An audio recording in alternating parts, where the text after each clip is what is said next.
சொல்லுங்க சொல்லுங்க. இது பார்த்தீங்கன்னா இப்போ சின்ன பட்ஜெட் பெரிய பட்ஜெட் அதை பற்றிலாம் பேசுனீங்க.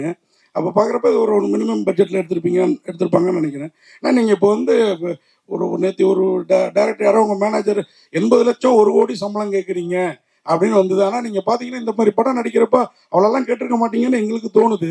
மக்களுக்கு உங்கள் விளக்கம், ஏன்னா நீங்கள் ஒரு நல்ல நடிகர். மேனேஜரே கிடையாது சார். அதான் தவறான தகவல் வெளியில் இப்போ உங்ககிட்ட சொன்னது வேற யாரோ, வேற யாராவது கலையரசன் கூட இப்போ யூடியூப்ல போட்டா ஒன்று ட்ரெண்ட் ஆகுது, அவரு செக் பண்ணுங்க. இல்லை சார், நான் வந்து கண்டென்ட் தான் சார். நான் வந்து அவ்வளோலாம் சம்பளம் வாங்குறது இல்லை சார், யாரும் கொடுக்கறதும் இல்லை சார். அதான் உண்மை. என்னன்னா உண்மையா ரொம்ப நல்ல படமா இருந்ததுன்னா நமக்கு சர்வைவல் ஒன்று இருக்குல்ல சார். சர்வைவல் இப்போ நம்ம பிடிச்சிருக்கோ பிடிக்கலையோ நமக்கு ஒரு லைஃப் ஸ்டைல் சிம்பிளா. நான் வந்து ஒரு காலத்துல 20,000 25,000 தான் ராஜா வாழ்க்கை வாழலான்னு யோசிச்சவன்.